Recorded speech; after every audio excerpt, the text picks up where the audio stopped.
I would like to say one thing. This is not to underestimate the opposition's coming together on the matter. The people are together with the Prime Minister.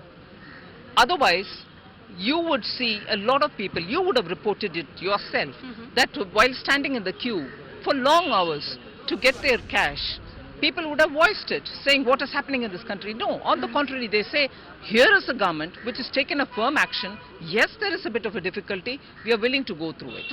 Now, when you come to opposition, the point that you're raising, yesterday in the Business Advisory Council, after due consideration, the government readily agreed for a discussion. Whether it runs for 1 day, 2 days, 3 days, we were willing to have discussion as long as they wanted. Right. Which meant that the government is also going to reply for it. Right. Not even waiting for that. The discussion is happening, and it has happened only yesterday. It was supposed to continue today. Right. Even before the discussion could come to a conclusion, even before the finance minister could formally give a reply to all the questions that they've raised, they've shifted the milepost. Right. Now they want something else. Right. Is that fair? Get the reply from the government. If you're disaffected or dissatisfied, please then ask for whatever you want. It just shows that even with yesterday's day's discussion, Right. the opposition's point of view does not seem to have much pith or substance. Okay. And therefore now they're realizing, oh, what's happening? Right. Have we allowed them to get away with this? Right. No. So we need to have something else. Fair enough.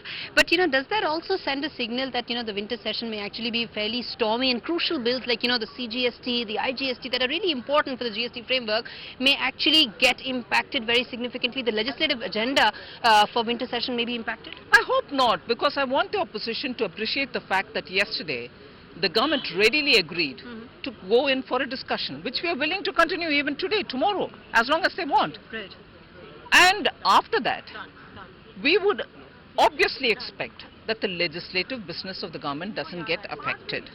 Because eventually, opposition too, last session, realized that by participating they benefit better, their voice is heard better, the people are able to see that there's a constructive opposition. Right. So the fact remains the same. You have to be a constructive opposition. Question us as much as you want.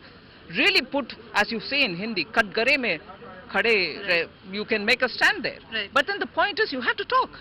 Find us on Facebook at facebook.com/ETNow and don't forget to click the like button. You can also follow us on Twitter at ETNowLive. To stay updated with all our programming, hit the subscribe button on our YouTube channel by logging on to youtube.com/user/ETNow.